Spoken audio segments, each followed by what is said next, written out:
what we're going to do this morning is have a look at these pretty dramatic events, aren't they? The US strike on Syria and potentially what happens next. And I'm going to try and prove to you that the Bible talks exactly about these events that we're looking at now. And for probably the last, I've been doing that weekly World Watch since 2003, and I was looking back, over the years to see when I first started thinking that America might well launch some sort of military aggression in Syria that would impact Russia, because that's really what's happening, isn't it? And it was in 2012, 2013 that I started talking about that, so it's now nearly 4 years ago. So I'm really excited about this because I know it's all horrible because we're going to look at, terrifying events really, but all of it is written there in the Bible for us as an indication of what? The return of Christ. The return of Jesus. That's the point. So let me just play you a little video. I think this is from an Australian news organisation, but it seemed to summarise this situation that happened this week pretty well. So let's just have a watch of this. It lasts a couple of minutes. From under the cover of darkness, launched from warships in the Mediterranean, a barrage of missiles in a surprise attack. 6 years into the Syrian war, and America makes its first direct assault. The trigger, this week's chemical attacks. Tonight I ordered a targeted military strike on the airfield in Syria from where the chemical attack was launched. 59 Tomahawks were fired at 3:45 a.m. local time from destroyers the USS Porter and USS Ross, targeting Syria's Al-Sharat airbase, 120 kilometres from where those chemical attacks occurred.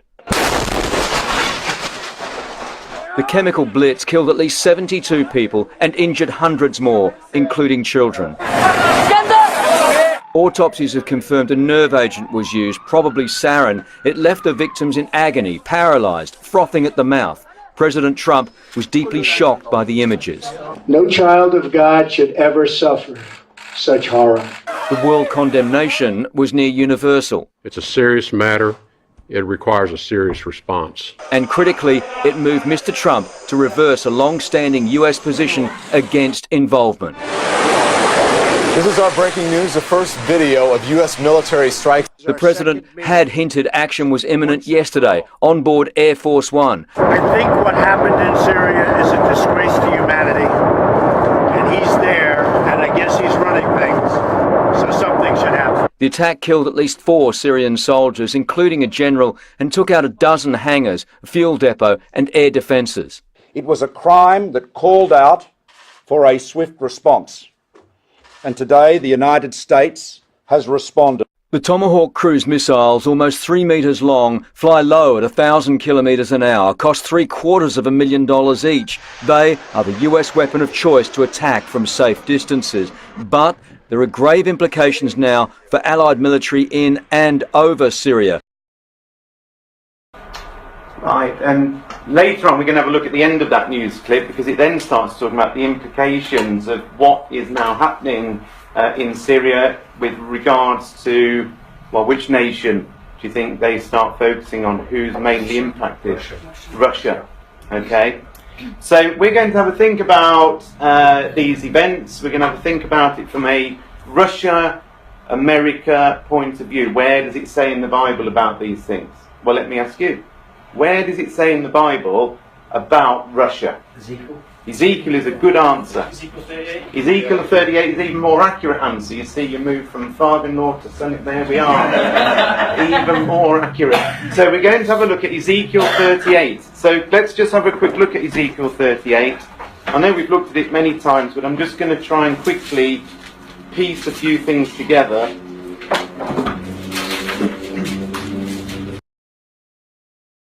So Ezekiel 38, it's a really key chapter because it talks about the time when a large nation, which I'm going to show you in a second is definitely Russia, comes all the way down with a massive army and with other nations as well, and descends into which country? Well, eventually it gets to Egypt, but Israel is the key bit. Where does it say in Ezekiel 38 that they come down into Israel? Which verse? Verse 8. Verse 8 is the first time. So it says, after many days you'll be visited, and then it says, in the latter years, and that literally means in the last years or in the last days, you will come into the land that's brought back from the sword and is gathered out of many people against the mountains of Israel, which have always been laid waste, but is brought forth safely out of the nations. So what we're saying in English there is, in the last days, whenever they are, I'm going to show you that we are in the last days, a nation, which we haven't looked at yet because it's mentioned earlier in the chapter, is going to come against the mountains of Israel, and we know that it's at a certain point of time, because it says it is that Israel has been brought forth out of the nations and dwells safely, all of them. Now, why is that significant when it says they've been brought forth out of the nations? Because they returned to their land. They returned to their land. Now, what year did they return to their land? 1948. 1948, Israel was recreated, wasn't it? Now, when was the last time that Israel was a nation before 1948? AD 70. Nearly 2,000 years had gone by, and then in 1948, Israel is suddenly and miraculously recreated on planet Earth. That's a big sign, isn't it? So these events spoken about in Ezekiel 38, could they have happened before 1948? Well, they couldn't, because it says there that it's when they've been brought forth out of the nations and are living in the land. So whatever date this chapter is talking about, would you agree it must be after 1948? So after 2 millennia after Jesus walked on this earth, he says, look out for this, and when you see them actually in their land, there's a whole bunch of things that's going to happen, and all of this is leading up, as we said a few minutes ago, to the return of Jesus. Because God didn't have to tell us this, did he? God didn't actually have to say, let me tell you about events that are going to come leading up to the return of Christ. Why do you think he does do that? Why does God tell us about things that are happening just before Jesus comes back? A witness to his existence, isn't it? It's a witness to his existence, which helps us with what? Belief and faith. And what else?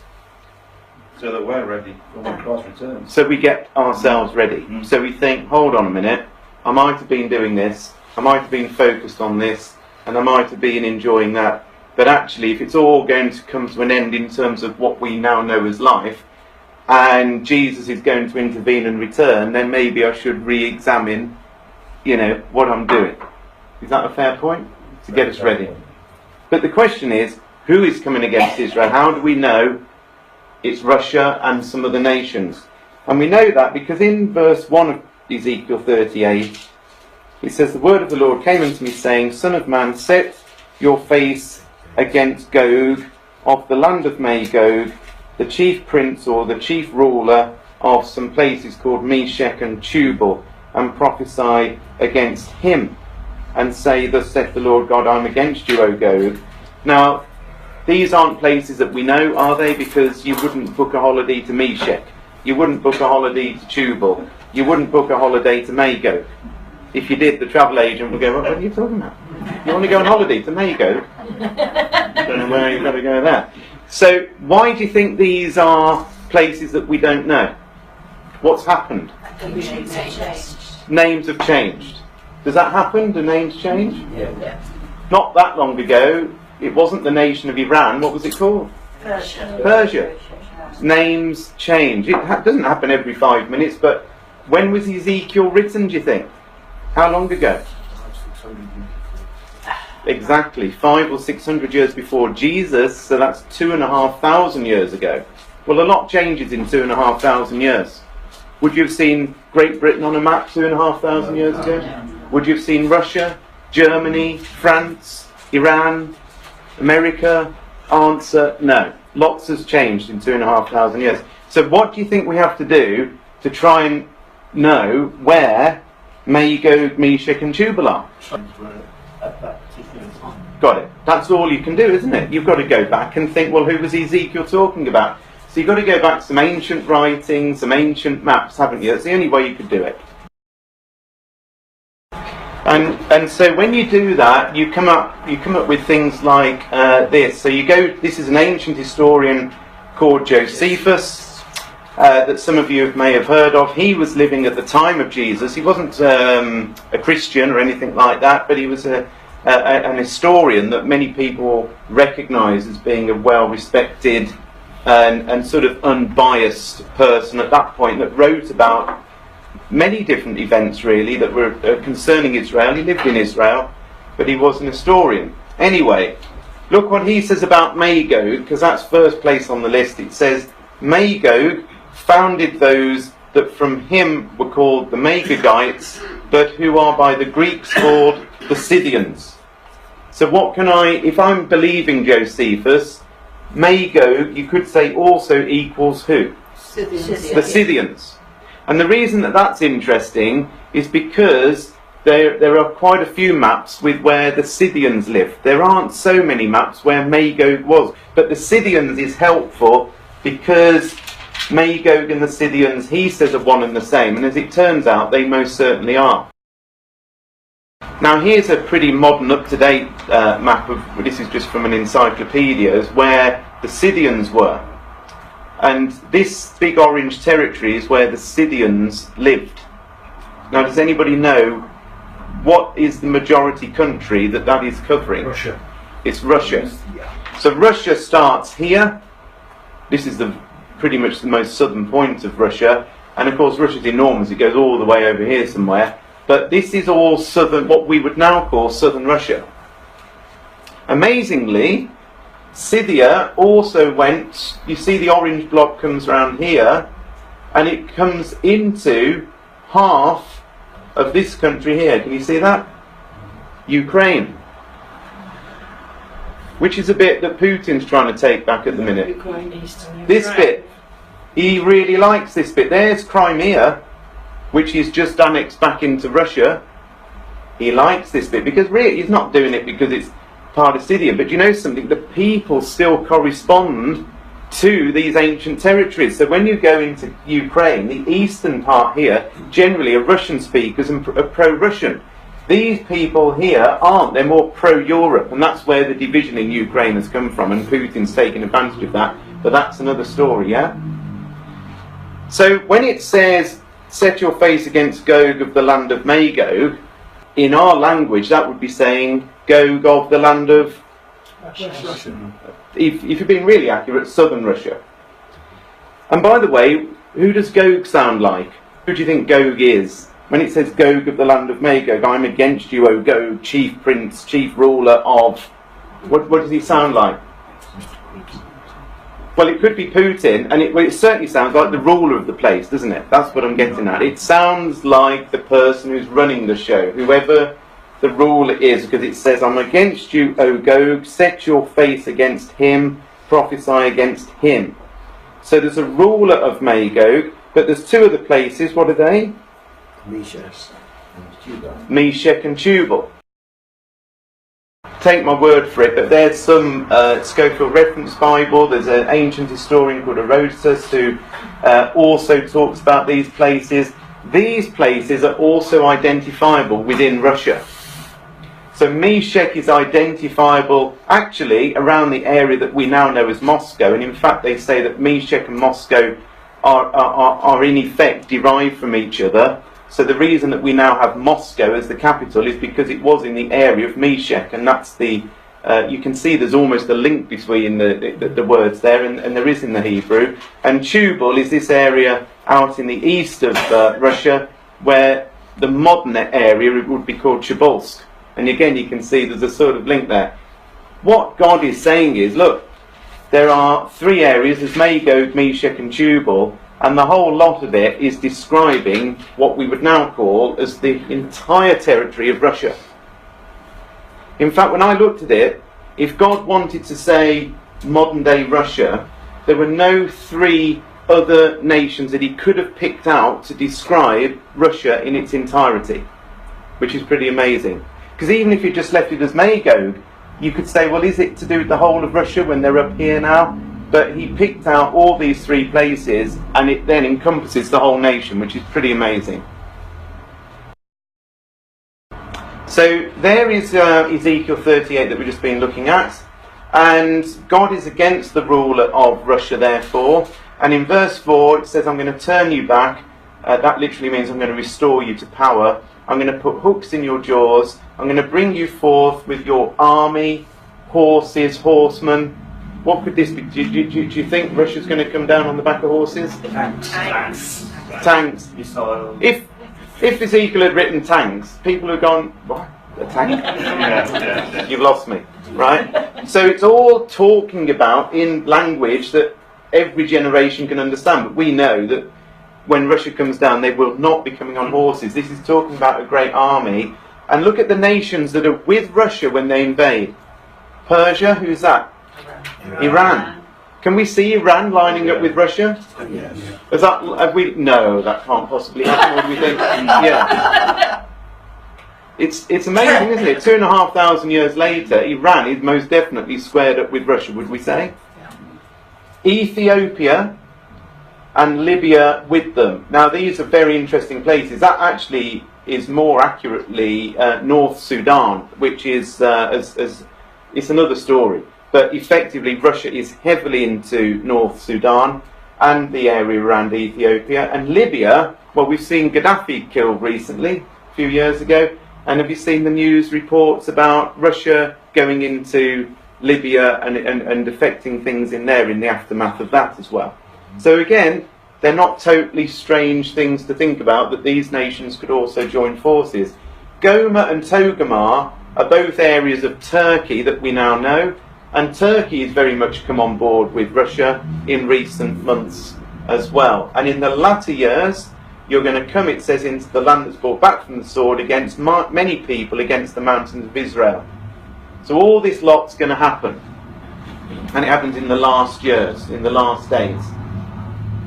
Now, what happens is, in the Bible, it happens in the New Testament, we know this, that you get... How many Gospels are there? There's 4 Gospels. Why has God given us 4 Gospels when really they're saying pretty much the same thing? Because they've got a different slant on it. They've got a slightly different slant on it. That's the best way of describing it. So Matthew comes at it with one slant.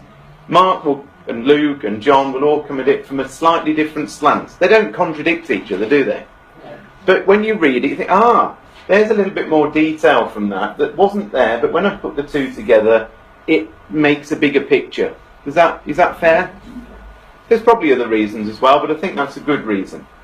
The same happens in the Old Testament with prophecy. So you don't just get it in one place. This story is told somewhere else. Is it worth looking at that? Yes. It is, because it gives you a bigger picture. So where is the other place in the Bible that we'd go to that gives us Daniel? And which chapter? 11. So Daniel chapter 11 looks like this. Now I'm going to read it, and you tell me if this doesn't quite sound very similar to this passage that we've just read in Ezekiel 38. Now, Daniel 11 is a very long chapter, and there's a whole chunk of it. We're going to dive straight in at around about verse 36.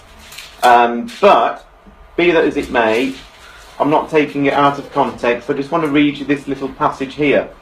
Verse 36 of Daniel 11 starts off by saying the king, there's a ruler that does according to his will, and he exalts himself and magnifies himself. We'll look at more of that in just a second. But then it says in verse 40, now look at this.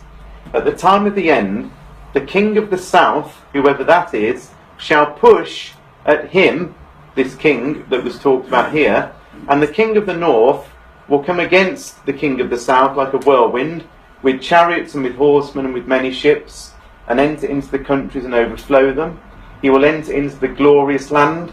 Many countries will be overthrown. Verse 42, he'll have power over the treasures of gold and of silver, and over the precious things of Egypt, and the Libyans and Ethiopians shall be at his steps. Can you see there's some things there that sound a little bit similar to Ezekiel 38?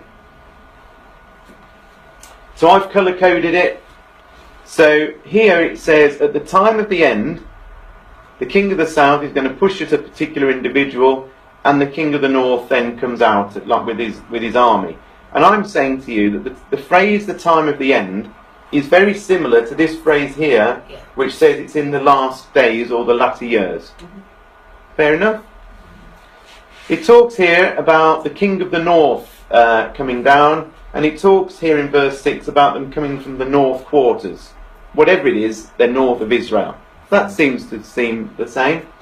This says that this army comes down with chariots and horsemen and many ships.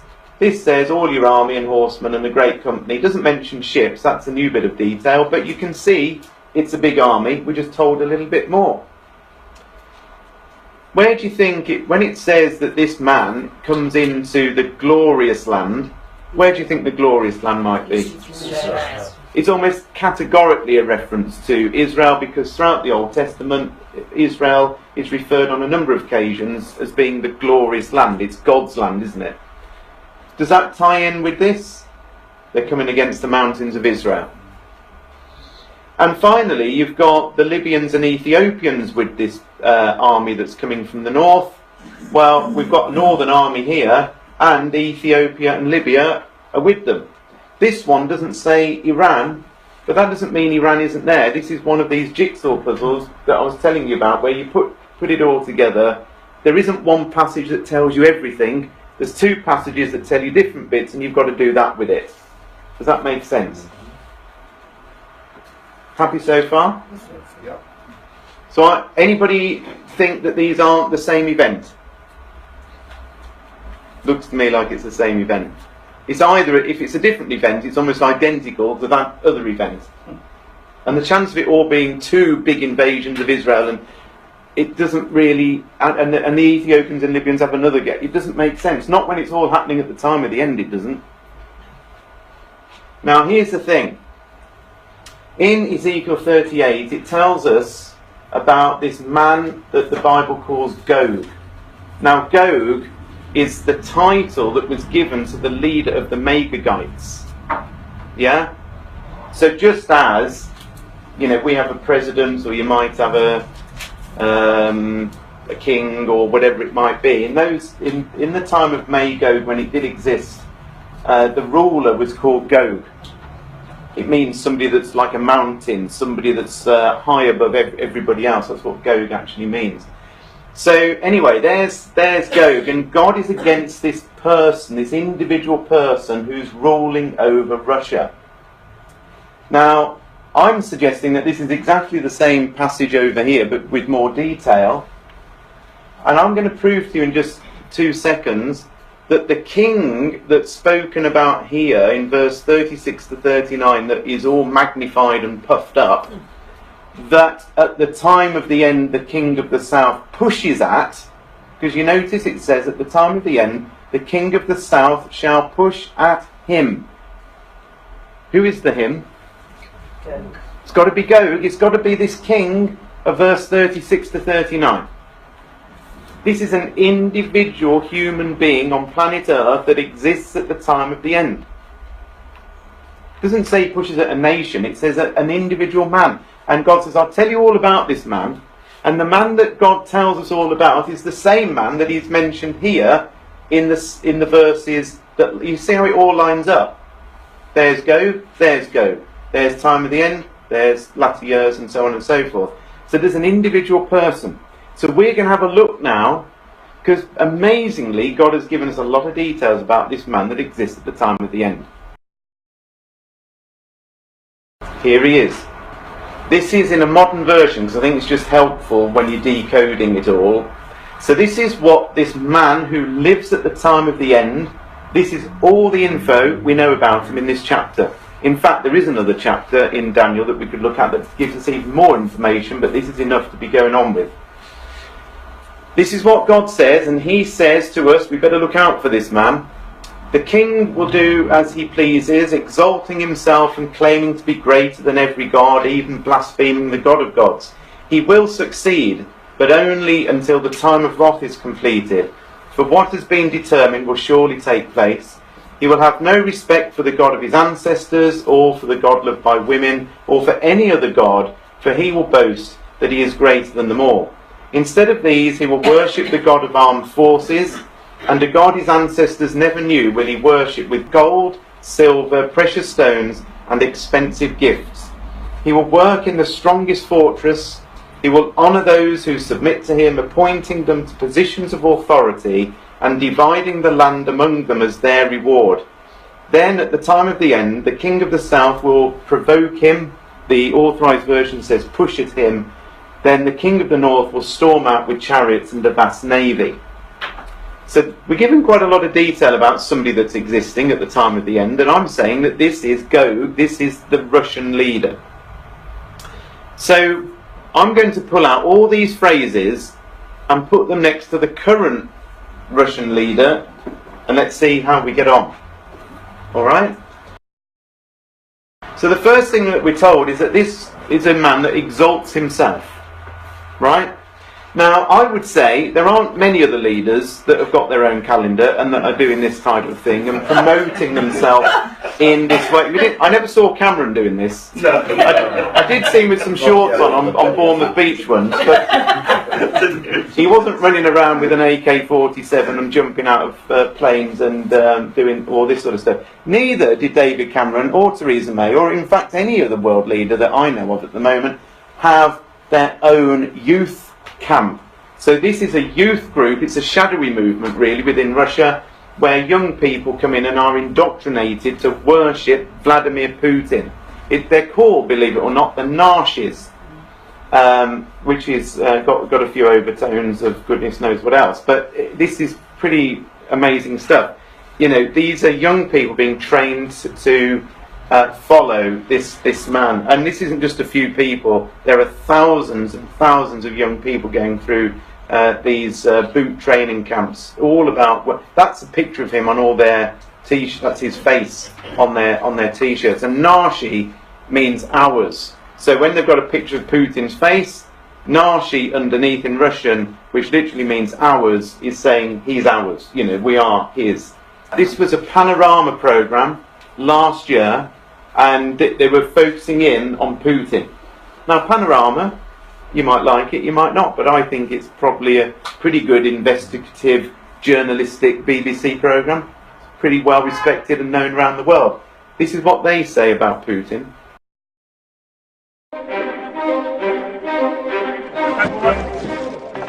There is no other world leader like Vladimir Putin.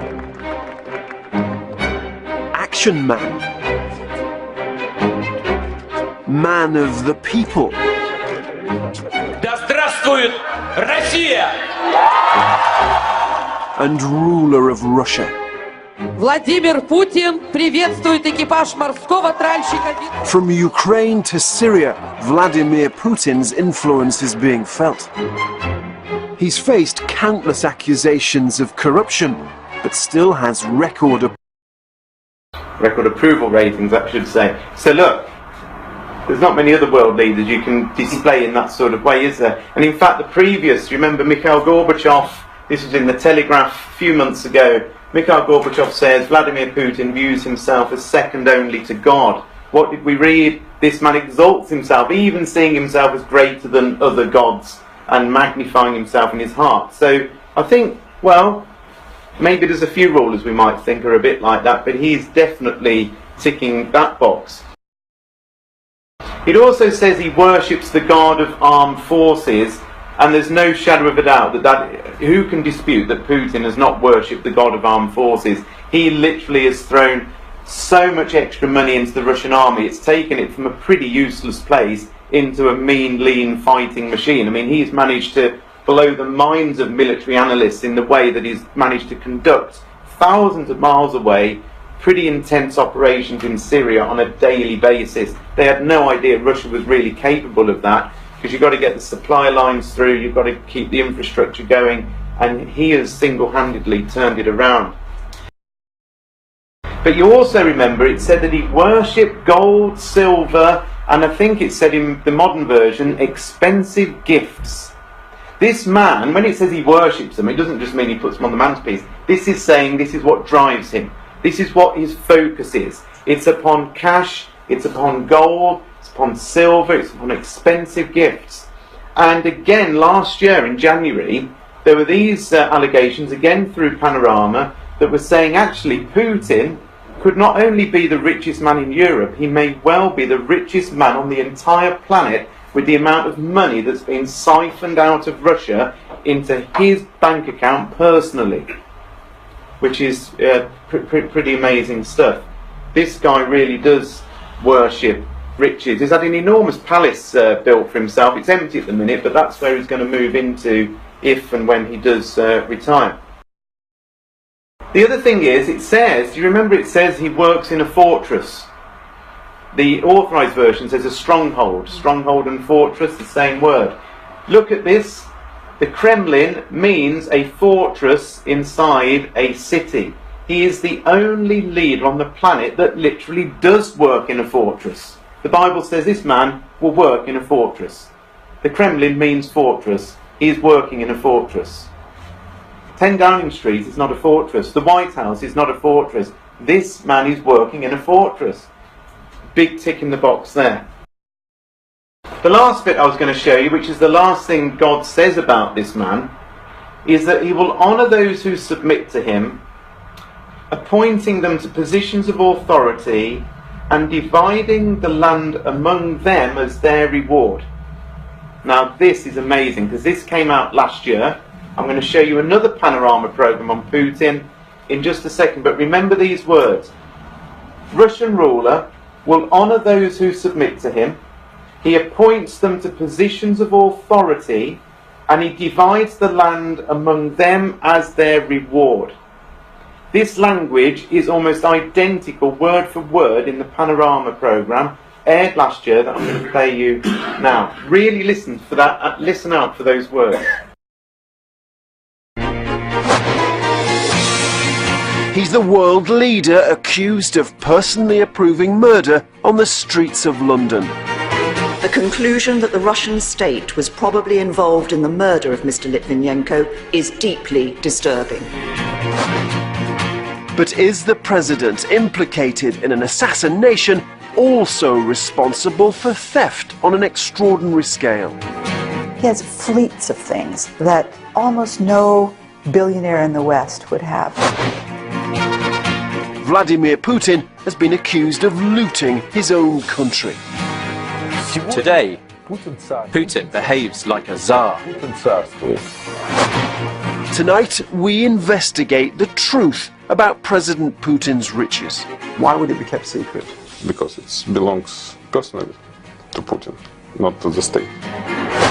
And for the first time, the Americans say what they really think about the Russian president. Is Vladimir Putin corrupt? In our view, yes. The men closest to Putin have been with him for years. They were with him here in St. Petersburg, and they've stayed with him ever since. And this is the group that he trusts and that he rewards. And this is the group that runs Russia. Putin's lawyer at the town hall became president and then prime minister of Russia. His former deputy also served as prime minister. The chief of staff at the town hall now runs Russia's anti-drugs agency. His former assistant now runs the biggest oil company in the world. And his former economist now runs the biggest gas company in the world. For those who've been in Putin's circle, the benefits have been immense. A cellist who is godfather to Putin's daughter has a valuable stake in a major Russian bank. A neighbor has an even bigger stake. Another neighbor ended up running the railways. A childhood friend has made a fortune from government contracts. And his brother has made even more. The Americans say this is how Putin's Russia works. Pretty interesting, don't you think? When God had said, look out for this man ruling Russia, and what did it say? Will honour those who submit to him, appointing them to positions of authority and dividing the land among them as their reward. This is him. We're on to him. Then, at the time of the end, something's going to happen. The king of the south, whoever that is, pushes him, or as this version says, provokes him. There's a provocation of the king of the south against an individual man. You see why this is now getting sort of more interesting, don't you think? So the question then is, who is the king of the south? We now know we're talking about Gog. We now know we're talking about Russia. Who is the king of the south? It doesn't tell us who the king of the south is in Daniel 11, but guess where it does tell us who the king of the south is? Ezekiel 38. And Ezekiel 38 tells us the opposing force to Russia. And it's there in, if you're still open, have a look at Ezekiel 38. It's in this chapter, and it's the opposing force to Russia. And it's in verse 13 of Ezekiel 38. And it says in Ezekiel 38, verse 13, Sheba and Dedan and the merchants of Tarshish, with all the young lions, will say to you, Gog, art thou come to take a spoil? Hast thou gathered this great company to take a prey, to carry away silver and gold, and to take away cattle and goods, and to take a great spoil? So there's a group of nations that say, wait a minute, Russia, what are you doing? Why are you invading Israel? What on earth is happening? And the nations that are listed out there are Sheba, Dedan, merchants of Tarshish, and young lions. Well, these aren't real young lions. It's not like a bunch of lions that are literally going to do something. This is very quickly the interpretation of who those are. Sheba and Dedan, if you look on ancient maps, are in the area of where? Saudi Arabia. So if you look on ancient maps, which I haven't got time to do, go and type in Sheba and Dedan into Google. Where were they in ancient times?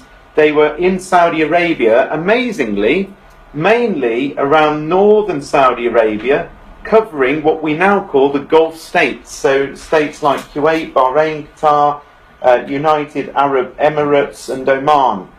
And that is really the key area of Sheba and Dedan. So you've got Sheba and Dedan, but you've got who also in relation to Sheba and Dedan? Who is next on the list? Tarshish. Tarshish. Where is Tarshish? Britain.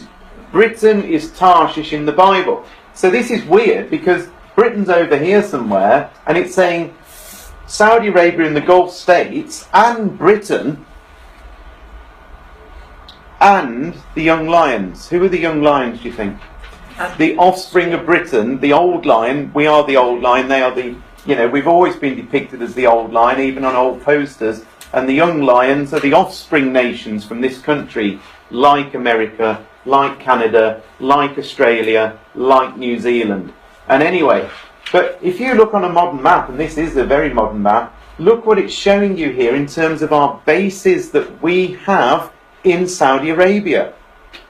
These Gulf states are not anti-Britain and anti... Where was Theresa May this week? Where did she go? Saudi Arabia.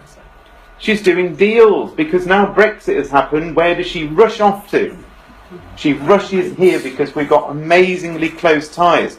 I was reading up about this yesterday because I wondered why we got such close ties with Saudi Arabia, and it's all to do with the First World War. Well, Ezekiel wrote a long time before the First World War, but that's when our ties with Saudi Arabia really got welded together because we made lots of agreements with them. Which is another story. But so effectively, the king of the south, when the king of the south is mentioned in Daniel chapter 11, if we go back there, it says at the time of the end, the king of the south will provoke this particular man. The king of the south is who? Saudi Arabia, Britain, America. The most powerful out of all of those would be who? America. Now what I did, I look at this verse and I say, well actually, if that is the case, I can now unlock pretty much this whole verse now into English. And this is how I've done it. At the time of the end, the King of the South power, the US and UK based in Saudi Arabia, will militarily provoke, because that's what this word push means. When it says that the King of the South pushes, it literally means to gore or to aggravate, or it doesn't mean to finish off. It means to really wind up, and it's got a military context in it as well. So there's a military provocation of go Vladimir Putin. Then it says the King of the North will storm out with all its war machine, including its vast navy. Because what happens when he's being provoked is that then Russia, the King of the North power, then down it comes. So it's no longer an individual thing. He says, right, the might of the King of the North, my northern powerhouse, is coming down against you. Now this week, and I've been watching for this for such a long time, that's why I've got to get it off my chest. The point is, all this time, we're waiting to see the provocation of Putin. Right? And it's been rumbling along for weeks and months now, hasn't it? Since Obama stepped down, there's been all this hoo-ha, hasn't there, in America over Putin influencing the American elections. And now, this week, we see Trump order strikes straight into Syria, which Putin is controlling, isn't he? Yeah. He has now got Syria in his hands, and suddenly America's come in. Now, I'm going to play you the rest of that clip that I started off with earlier on, and have a look at this, because they start talking about some of the implications of what comes next. On board Air Force One. I think what happened in Syria is a disgrace to humanity. And he's there, and I guess he's running things. So something should happen. The attack killed at least 4 Syrian soldiers, including a general, and took out a dozen hangars, a fuel depot and air defences. It was a crime that called out for a swift response. And today the United States has responded. The Tomahawk cruise missiles, almost 3 metres long, fly low at 1,000 kilometres an hour, cost $750,000 each. They are the US weapon of choice to attack from safe distances. But there are grave implications now for Allied military in and over Syria, including Australia's F-18 Hornets. RAAF operations have not been suspended. We've taken all of that into account in terms of our own force protection. The question now, how will Syria's key backer Russia respond? Their relationship with the US now appears terminal. This has got to be one of the last nails, if not the last nail, in the coffin. The US and Russia endured decades of Cold War, everyone now praying a hot war isn't sparked. Good night, and God bless America and the entire world. Thank you. Donald Trump has just intervened in the most complex civil war on the planet. There's no talk of a full-scale ground war. He's repeatedly rejected that, but there will be fallout. Already, the Kremlin has called for an urgent UN Security Council meeting. It has condemned this action as an act of aggression. Russia has bases, personnel and jets on the ground in Syria. Also on the ground there, hundreds of American troops. Today's strike on the Syrian airbase could trigger retaliation on them. Russia said this morning that we are within an inch of war with America, and in fact Boris Johnson, this was literally this morning, Boris Johnson, who of course is our Foreign Secretary, this was the headline, it says Boris Johnson to spearhead diplomatic drive to get Russian forces out of Syria. This is going to get on really well, isn't it, with Putin? Vladimir Putin will be told to pull troops from Syria and drop support for President Assad in a UK-US plan being spearheaded by Boris Johnson. Mr. Johnson cancelled plans to visit Moscow just hours before he was due to fly. This was yesterday, I don't know whether you saw this, he was about to get on, literally about to get on the plane when it was decided there's no point anymore talking to Russia, cancel the trip, and instead we need to build up support to get Russia out of Syria. The other interesting thing on this, and this is a weekly World Watch slide that I did yesterday, world response to US strike reflects divide over Syria. and this is abbreviated, but basically Reuters went through all of the different nations and how they line up or not against what America has done. Saudi Arabia, a foreign ministry official praised the courageous decision by America, President Donald Trump. Does that work out? Do we expect Saudi Arabia and America to be on side? Yeah. From Bible, tick. Other Gulf countries, the UAE, which hosts some 4,000 American troops, said the US had its full support and praised Trump's courageous and wise decision. Does that work? Tick. Iran's foreign ministry said that the US strike was dangerous, destructive and violates the principles of international law. Does that work? Exactly, there's Persia. Hezbollah, it's a foolish strike, could lead to a dangerous escalation in the region. Britain, the British government said it was informed in advance about the American missile strikes and firmly supports the American action. Does that work? And NATO also at the moment is supporting that. But you can see just how amazing everybody's lining up very quickly over what's going on there. At some point, this is in verse 10 of Ezekiel 38, it says, "You, Gog, will think an evil thought, and you will say, I will go up to the land of unwalled villages, Israel, to take a spoil and to take a prey."